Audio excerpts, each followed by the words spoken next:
This is Joy News Desk with me, Mami Sinyamiche Thompson. Coming up, President Mahama to meet Chief Justice, the Attorney-General and other key stakeholders to discuss what he describes as a final solution to recurring mismanagement of public funds, highlighted annually in the Auditor-General's report. Final solution to this Auditor-General's report, that persons who are found guilty of infractions or do not follow due procedure or lead to loss of public resources, we must have a fast-track process to Nsawam. Well, we analyze what will come out of this meeting here on Joy News Desk. Also, Teachers and Educational Workers Union demand a 50% base pay increase. I think the minimum will be 50%. So even if government gives us 100%, we'll say thank you, Mr. Government or Mr. President, and walk away. Also coming up, Airport Divisional Domestic Violence and Victim Support Unit, DOVSU, arrest 2 nannies for allegedly administering sleep-inducing substances to twin toddlers in their care. These persons have been arrested for allegedly administering sleep-inducing drugs to their employees' 2-year-old twins, who are boys here at East Legon. And more as we engage a medical doctor on the impact of these drugs. These plus more on business on our decks. Don't go away.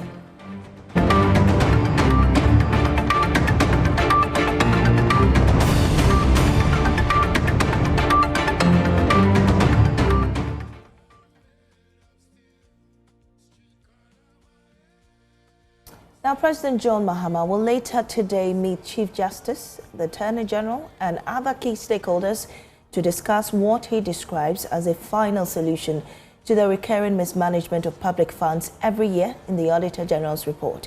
Speaking at the 12th Annual Conference of Chairpersons of Governing Boards and Councils, Chief Directors and Chief Executives, organized by the Public Services Commission of Ghana in Ho, the President said the meeting will also focus on fast-tracking the prosecution of individuals implicated in such reports.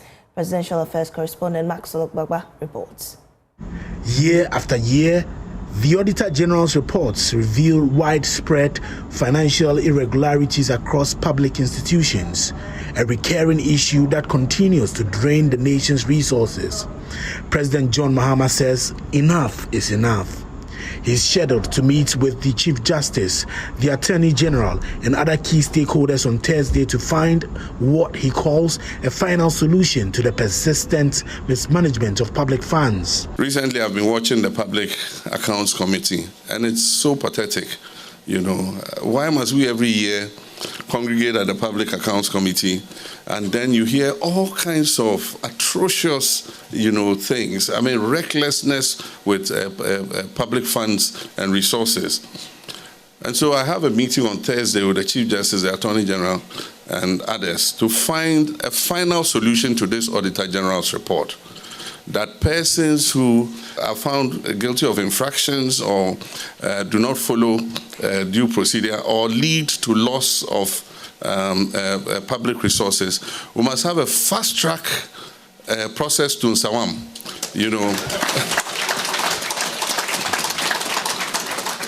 Fast-track, before you see you are in Nsawam, 6 months. Until we do that, until there's a deterrent, we're going to come every year and they say total misappropriation and infractions of found out by the Auditor General is about 15 billion cedis. I mean, if we save 15 billion cedis, can you imagine what it could do? President Mahama says that audit report implementation committees are not functioning effectively and very little is done after Public Accounts Committee hearings. The President expressed optimism that the new measures to be discussed will serve as a deterrent to others. And so we're going to have a meeting, we're going to brainstorm. We've not fully implemented the constitutional provision. There is a part of the provision that says after the Public Accounts Committee has sat on the Auditor General's report, Parliament must set up a committee. What we don't know is whether it should be a parliamentary committee or it's a committee not necessarily made of parliamentarians to implement the findings of the Auditor General. Right now, what we use is the audit the ARICs. Every department is supposed to set up an ARIC. But once they've come from the Public Accounts Committee, virtually nobody follows up on what the recommendations that were given. And so the audit report implementation committees are not working.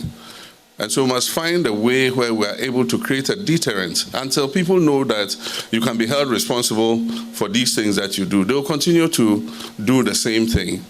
And so after Thursday, I'm sure we'll come up with some way where persons who are culpable of misusing the resources of the people will be held to account so that others, do not follow suit.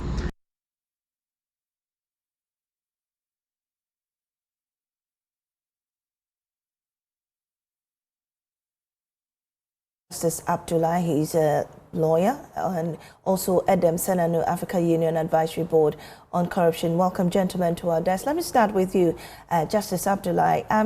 Is it constitutionally proper? What's interesting is that the President is meeting with the Chief Justice as well as other key stakeholders and the Attorney-General. But is it constitutionally proper for the President to meet with the Chief Justice concerning prosecutions that has the state as a party?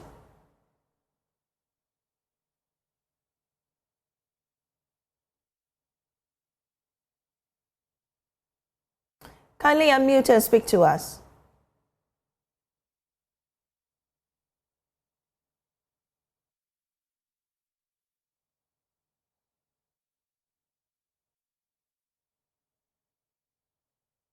Do we have Justice Abdullah on the line? Unfortunately, we don't seem to have him. But let me talk to Edem Senanu. I mean, Edem, you just heard that the President is meeting stakeholders on prosecutions, on the Auditor-General's report. This hasn't been happening much. We haven't really seen any tangible prosecutions to people who've been implicated in this report. What do you make of this meeting with stakeholders? Well, first of all, it's highly commendable. I think that one of the things that clearly this country needs to do much more is to have engagement between key stakeholders and key branches of government that help to facilitate the work of government and the promotion of good governance in the country. I think that this is constitutionally acceptable. There is no element of the Constitution of any law that precludes, or as it were, does not allow the President to say, I'm calling a meeting to discuss issues that ensure that governance can be promoted in the country. I think that this is very important within the context of the current issues we are confronted with. The high levels of corruption, the irregularities. The 2022 auditor's report puts it about 15 billion, 2023 about 9 billion irregularities. And overall, we know we are losing about $3 billion to $5 billion annually. That definitely would require the attention of the President. And I think that engaging the Chief Justice as well as the Attorney-General on what steps can we get to ensure that persons who have been involved in these activities, the processes to investigate, to draw conclusions and to sanction are speedy to serve as a stronger deterrent against persons wanting to continue with such impunity. Right. I believe we have a contact to Justice Abdullah. I want to ask him about the President meeting the Chief Justice in this instance. I mean, looking at the elements or the factors present to us, do you think that the President should meet with the Chief Justice, who is supposed to be seen as an objective person? He's also going to empanel probably the judges that will sit on cases if these cases should go to court. What do you make with the President meeting the Chief Justice in addition to the Attorney General and other stakeholders?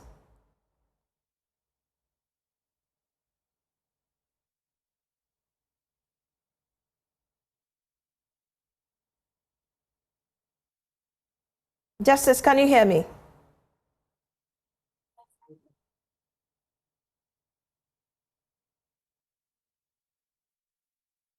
We don't seem to have Mr. Abdullahi. But what do you make of the outcome of that meeting? What are your anticipation, Mr. Senanu?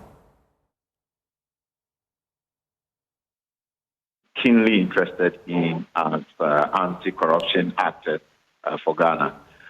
For example, I would wish that the president would pick up the issue of specialized courts relating to anti-corruption.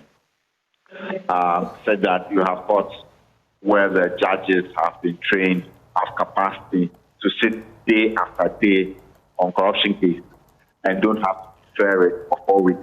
So the case is heard today and then get for another month, and then it's not listed. In many jurisdictions, have daily that would resolve.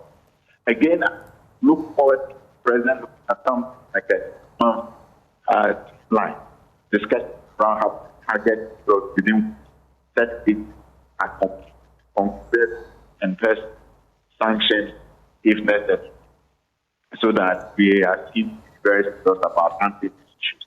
And so those are my expectations that concrete actions of how we can speed up the process related to corruption to serve as a strong signal that we want to clamp down and minimize the levels of corruption we find in the country at the moment. Well, I've been meaning to ask the lawyer about this, but let me also put this to you. Seeing that the Chief Justice is supposed to, be an objective person in this situation and also seem to be neutral, meeting with the president in a situation where the state is going to be a party in a case if it should go to court, do you think that this is really going to compromise the integrity of the Chief Justice in issues of this nature if he should go to court, with the president meeting him, of course? What do you make of that? Absolutely not. Absolutely not. This is just an engagement relating to the administrative processes or procedures that should be in place so that government delivers on the aspirations of the people. Government exists solely to, as it were, promote, fulfill, and respect the aspirations and the rights of the people. And it is aspiration of the Ghanaian citizenry that people engaged in such acts of corruption are dealt with in a way that respects, but ensures that those engaged in activities that are fine are jailed, and that's a premise. So an engagement that is purely to say, let's agree the administrative arrangements.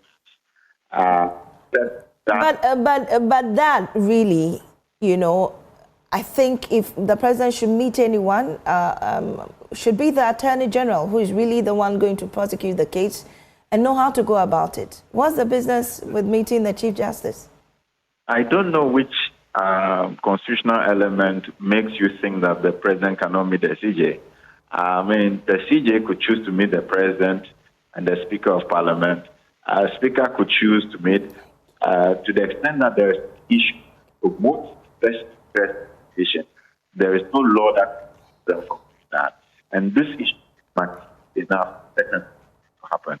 It will not mind anybody, and it will not impinge on the right of any. All right. Thank you very much, Mr. Senanu. And I understand that Justice Abdullahi is joining us now on the phone lines. Hopefully, we can get a clearer line to him. Mr. Abdullahi, so earlier I was asking if the meeting with stakeholders on the issues regarding the Auditor-General's report, at least now the president is taking action on it.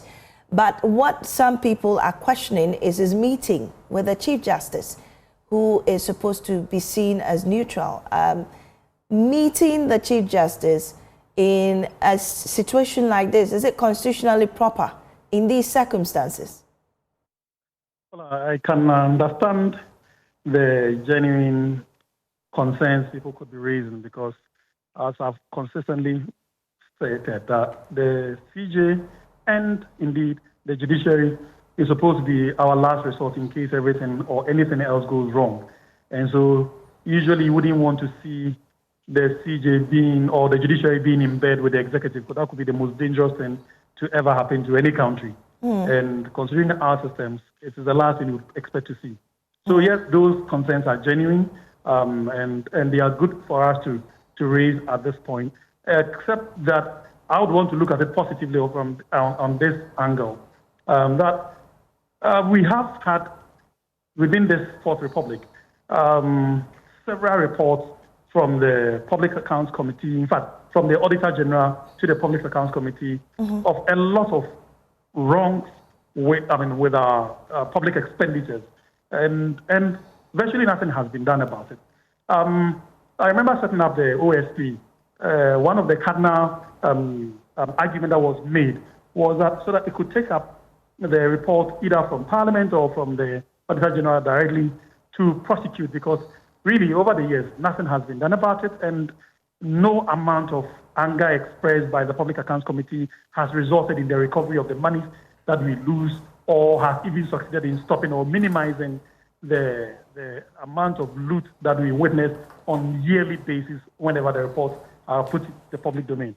And so I would like to see this as rather a positive marriage between the executive that is in charge of protecting our public purse and the judiciary to walk the talk of fighting corruption from this angle, and not necessarily going to bed conveniently to simply convict anyone else who comes or who is prosecuted, even when the person has not done anything wrong. I think I would be disappointed if that is what ends up becoming the call and the seeming marriage between the president and the chief executive of the judiciary, i.e. the CJ. Meeting, even if it's well intentioned, is seen as exerting pressure on the judiciary somewhat. You know, Indeed, because really the Attorney General is in charge of all prosecutions. The meeting could have been confined to the executive bench, could it not? It could have. That's actually what I said. That it could have. But I would want to see this meeting, like I said, not to coerce the judiciary into simply convicting anybody, even if the person hasn't done anything wrong, and to insist on the right things being done, i.e. ensuring that only those who have genuinely been found to be guilty are convicted and indeed sentenced, and not necessarily to do the bidding of the executive. That would be the last thing I would expect from the CJ going out of this meeting. So I would expect that the CJ live by the tenets of the Constitution by ensuring that only those who are actually guilty are found to be guilty, and not necessarily to do the bidding of the president. Right. Thank you very much, Justice Abdullahi, for that update. Well, moving on, the Airport Divisional Domestic Violence and Victim Support Unit in Accra has arrested 2 nannies for allegedly administering sleep-inducing substances to twin toddlers in their care. According to Superintendent Julian Obeng, head of the Public Affairs Unit, the suspects were arrested after the mother of the children, a 40-year-old businesswoman, filed a complaint in September 2025. Francisca Boachi, who is 30 years and a student nurse from Konongo in the Ashanti region, and Harriet Ansa, 31 years, from Jasikan in the Oti region. These persons have been arrested for allegedly administering sleep-inducing drugs to their employees, 2-year-old twins, who are boys here at East Legon, Accra. The businesswoman, a 40-year-old who is a complainant, reported to the police that she had observed unusual drowsiness and behavioral changes in her 2 sons during the month of September 2025. Now, subsequent inquiries revealed that the nannies had been administering a medication suspected to be used in their daily milk for the past 7 to 8 months. And they do this without the consent of the employer, that is the complainant. And this, they say, makes the children sleep for extended hours so they could attend to other house chores. Police investigations has further revealed that one of the accused persons. Harriet Ansa, who has administered to mixing the drugs or the suspected substance in the children's food, claims she inherited the practice from her colleague Francisca Boache. She also confessed to subjecting the children to other forms of abuse, including hitting their heads with fire and calling them derogatory names such as chimpanzee, amongst others. Both accused persons have been working for the complainant for the past 8 months. A search conducted in the accused person's room led to the retrieval of 2 used and 4 unused trays of substances in sachet packs suspected to have been used in the acts aforementioned. Now, all of these exhibits have been retained for forensic examination. Both accused persons have since been cautioned, charged with the appropriate offences, and have been remanded into police custody to reappear on the 20th of October 2025. The Regional Police Command strongly condemns such inhumane acts against children and urges parents and guardians to remain vigilant in the supervision of domestic staff. Further updates on the case will be communicated. Juliana being there. Well, let's engage a medical doctor on this. Dr. Yao Safo joins me in studio for some education on it. Dr. Safo, we are grateful for your presence here on our desk, but this is really worrying that you leave children in the care of somebody you're even paying. Right. And this happens. What could be the implication of this in drugs on the children? Right. So, Mamisi, it's very unfortunate that something like this happens. The world has changed. So parenting has gone through some changes. Yeah. And you need some people to care for young ones. And so bringing people into your home, you need, we don't go to that extent of doing background checks, police and all that, and getting to know the minds of people. Yeah. But although we don't know, we heard from the story, but we're not sure what the substance is. From where I sit, I know that we use certain substances to induce sleep, drowsiness, relieve anxiety. Yeah. And most people will call these things sleeping pills. All right? But they don't necessarily cause only sleep. Before you sleep, you become drowsy. Yeah. I would not be surprised looking at the circumstances. The nanny wants to have peace and quiet, for want of a better expression, and therefore they would get a bunch of these things, which are controlled substances. When we talk about controlled substances, it means these substances have the potential to induce both physical and psychological dependence. Okay. It means you go onto it and it's very difficult for you to function without them. Right. All right. So this particular medicines or class of medicines are controlled, and therefore can only be issued by prescription. Unfortunately, our enforcement and regulatory framework in Ghana is not that strong. I've been practicing for almost 20 years. And I know people can walk into pharmacy shops. Pharmacies and just buy sleeping or pills. community pharmacies or whatever, and just grab these things. But first and foremost, these things are controlled, but they are out there as well. So that is what I am thinking about that they give to these children. In giving it to even adults, it relieves anxiety, it causes drowsiness, it can induce sleep. But if you go beyond the acceptable limits, then there are very, very serious side effects that can happen. Right. And I'd like to share some of those side effects with you, which are very, very worrying. The first one is drowsiness. I think we heard that from the clip we saw from the police, that the parents saw drowsiness. The children are always, or the toddlers. Is it the drowsiness we know about? How do you define drowsiness? Right, so when we talk about drowsiness, we're talking about sleepiness. Okay. All right. Yeah. You know, so at certain times in the day, we all feel very sleepy, you know, and other times of the day, you expect the person to be active and going about their normal duties. But if you come in the afternoon, you expect these children, toddlers, to be jumping around the whole place. But they're not. They feel like it's 9 p.m. and they're struggling to stay awake. So drowsiness is one of the first things. The second thing is weakness, muscle weakness. Okay. These drugs generally can cause muscle weakness. So fatigue is one of those things where the child doesn't play because you need your muscles to be strong for you to be able to run around and jump around. So they are alert, but they're always telling you they feel weak and too tired to do anything. The third thing is problems with coordination. Right. All right. And this will lead to falls. What's that? Falls, accidental falls. Okay, falls. You know, so these children will fall, trip over and fall. And you may think that, there was something in the way and that's why they fell. So if the child keeps having repeated falls, it may be because they have one of these substances they've been drugged. on board. They've been drugged with these agents that we talk about. So problems with coordination, very, very important. Then they also experience memory problems. All right, these class of drugs, they can induce what we call short-term memory problems. They're short-term, but if you're giving it every day, and because these are long-acting agents, then you get this long, drawn-out memory lapses. I don't know how old these toddlers are, but they should have some degree of memory.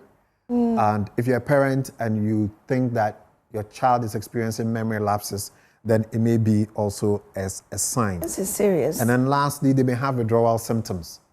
All right. When they've been given the drug continuously for a period, then when you abruptly stop it, the body needs it. The body has become. So are you saying that children, these are toddlers? Yes. Even though we don't know their specific ages, but could it be that they become dependent on these drugs even at this early age? Yes, absolutely. So that's why we call it, a drug of dependence. It can cause physical dependence and it can also cause psychological dependence.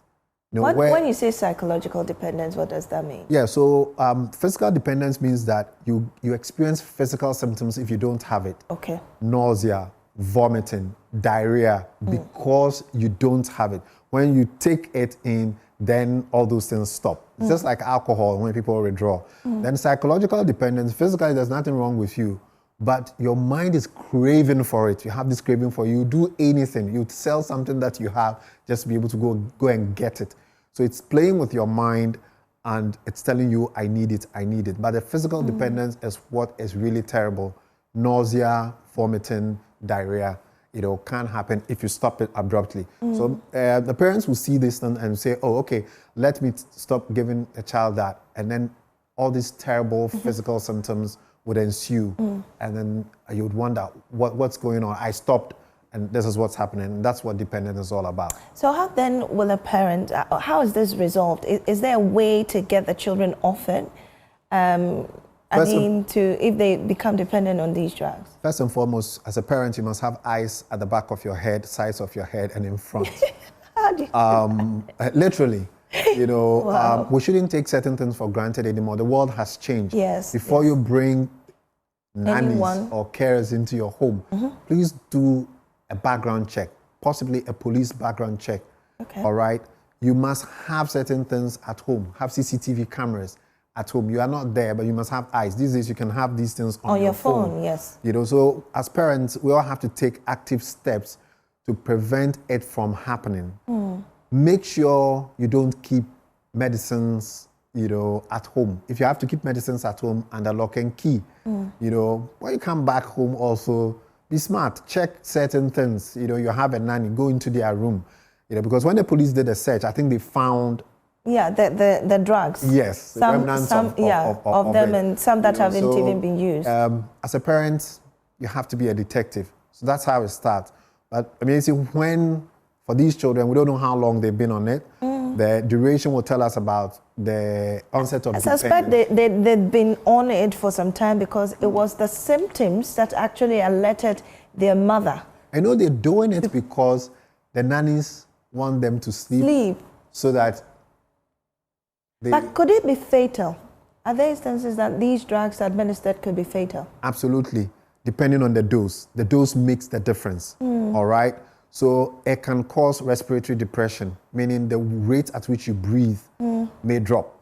If you're not breathing well, then we know what can happen. You're not getting enough oxygen into your blood, and your cells need oxygen, particularly your brain cells. And sometimes, so if you add certain combinations to this drug, then it can even worsen it. So yes, it can cause respiratory depression depending on the dose, and that may be a killer.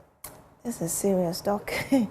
Parents, well, I believe they are watching us right now and they have to take decisions on this. But Doc, we're very grateful for your time. Any last words you would like to add? So last thing is that poisoning, or the risk of poisoning, especially in children, is very, very real. And therefore, as parents, we have to be able to identify the hazards of poisoning and make sure that we take them out. But please, please, please, anybody you bring into your home as a nanny, get a police background check on the individual. Thank you so much. Dr. Yalsafo is educating us on these controlled drugs that are being administered to toddlers in East Lagos. Thank you so much. Well, away from that, the Teachers and Educational Workers Union, TEU, says it is expecting a 50% increase in the base pay as labor unions prepare for what could be another tough round of negotiations with government.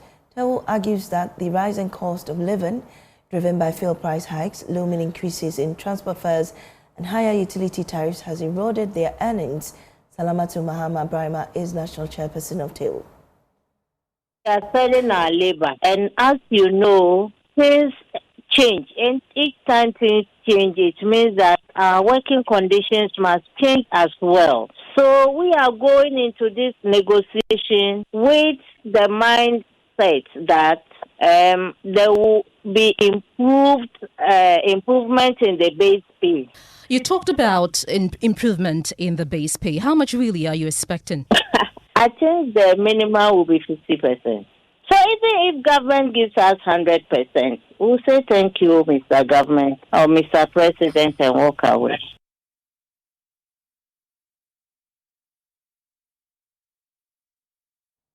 Government is hopeful that the aspirations of the unions will fall within their projections.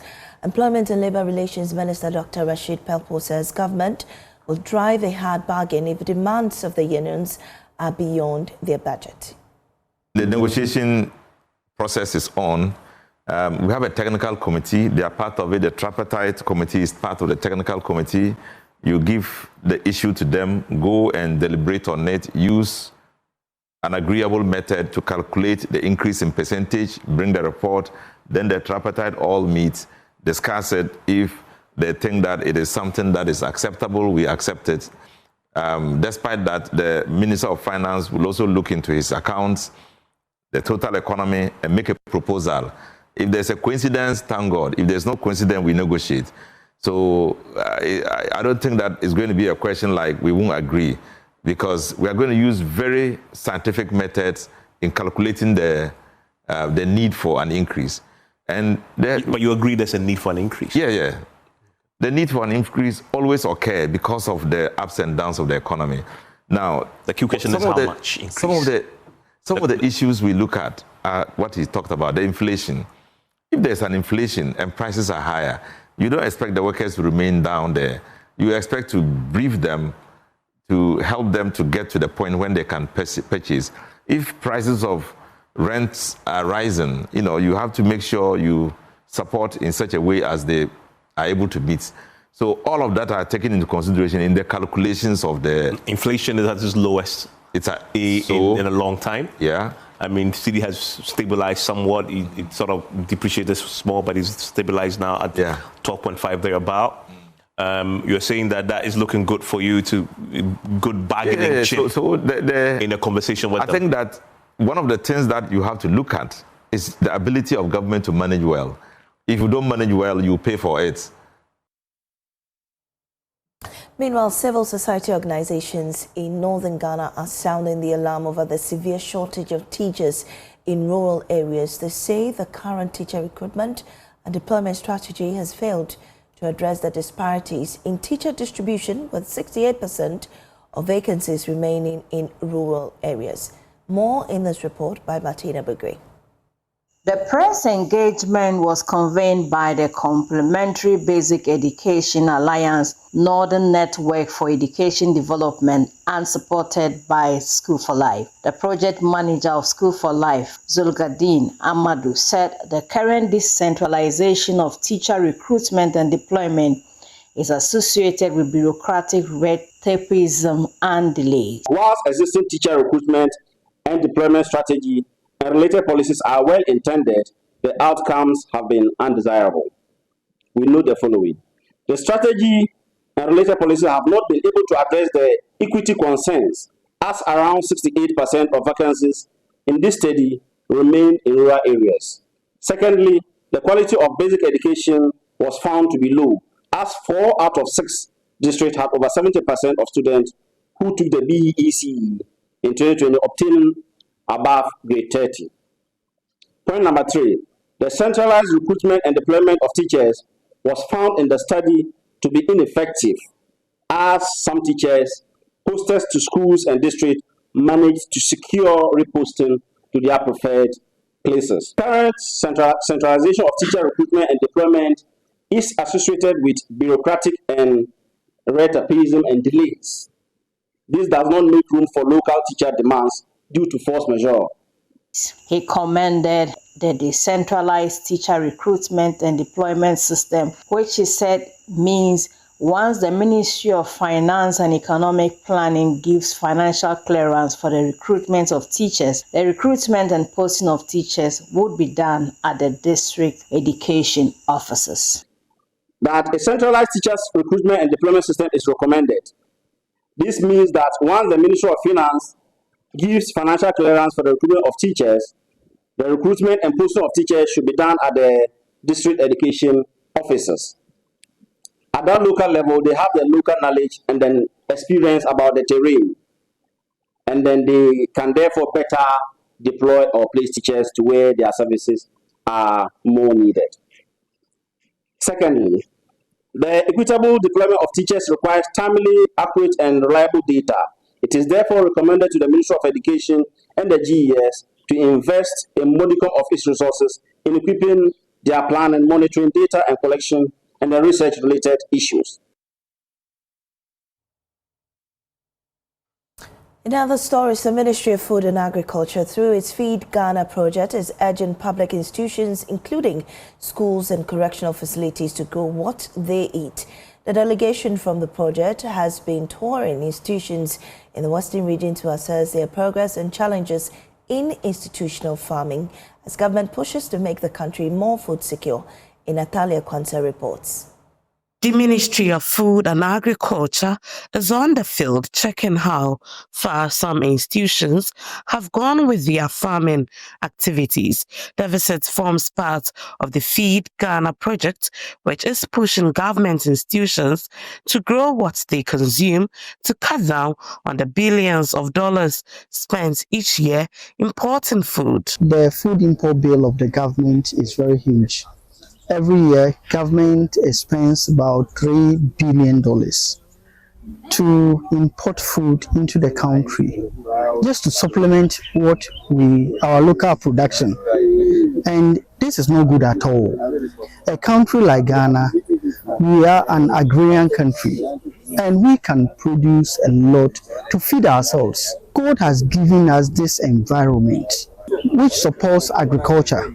So I see no why we have to still import a lot of food stuff. Across the region, several schools are taking the call serious. They have turned parts of their campuses into small farms. Last year and last 2 years, we were able to harvest about 2,000 cassava to feed the students. We also feed them using the okra that we plant on the school farm, the garden eggs, the cabbage, and this time we are doing pepper, maize, and others, and we also feed them on this item that we get from the school farms. The government initiative will help us improve on our agri production, because we know government will support us with the needed funds, the fertilizers, the technical men and women to be of help to us. The Feed Ghana delegation also visited the prisons where officials have cultivated maize to feed inmates, reducing the cost of food supplies. But not all institutions have it easy. We have challenges with especially the land. Our land issue at Chinyawa, for instance, the chiefs are not trying to understand some of our proposals to them, especially though we have quite a big land, but most of the land are being infiltrated. From schools to prisons and beyond, let's grow what we eat. With the right support, institutional farming could be the game changer for Ghana's food security. For Joy News, in Athalia Kwansa, Western Region.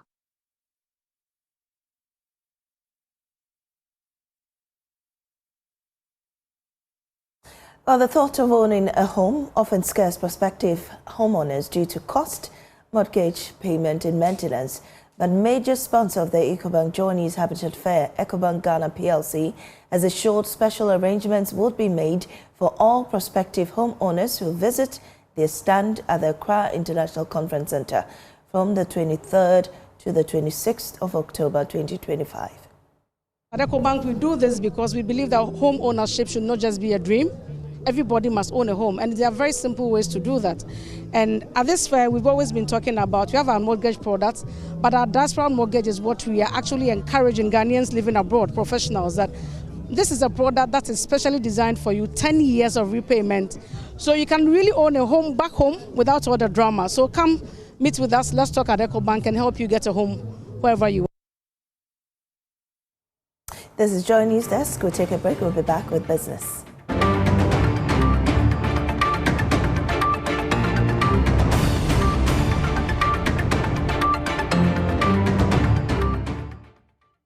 Welcome back. This is still Joy News Desk. It's time for business. I am Michelle Ejekum.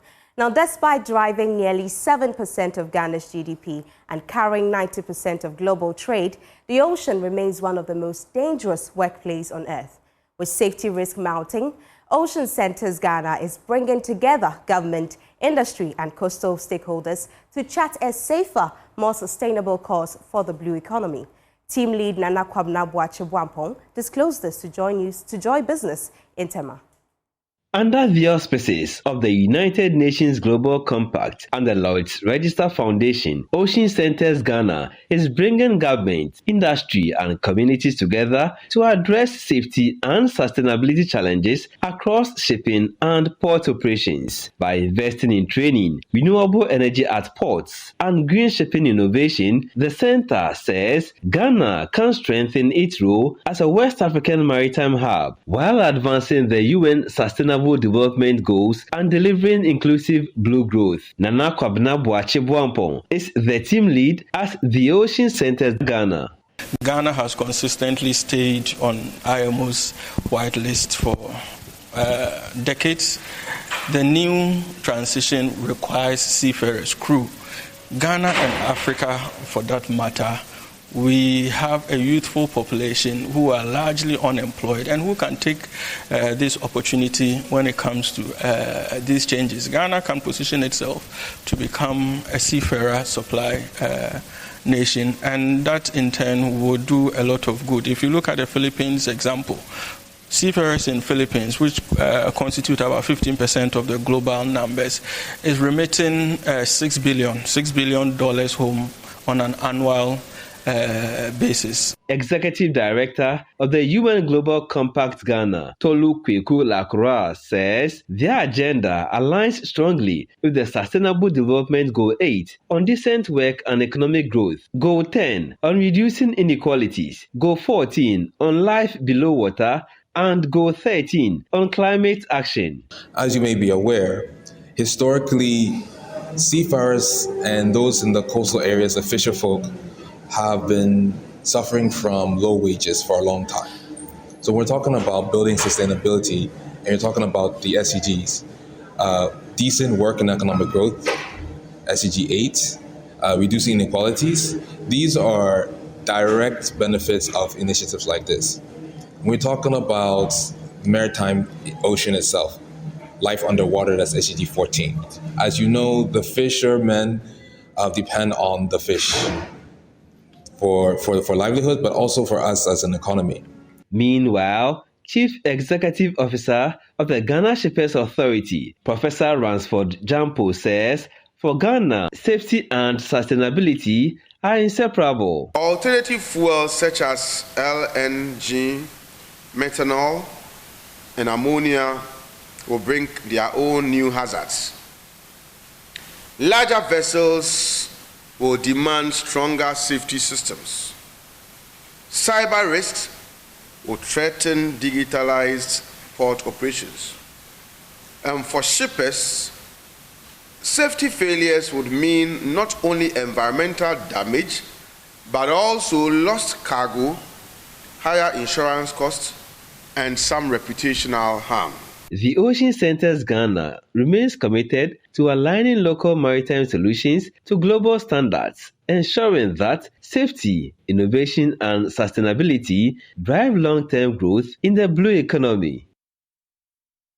Now, Promasidol Ghana, producers of Cowbell coffee, has awarded a brand new Suzuki Jimny SUV to the grand winner of the Cowbell coffee with You Every Moment promo.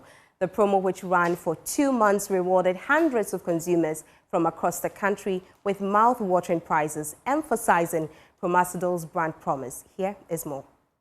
With nearly 1 million entries, the Cowbell Coffee with You Every Moment promo, which ran from July 15th to September 15th, featured 4 mini draws and awarded cash prizes, home appliances, and 2 all-expenses-paid trips, as well as Cowbell products.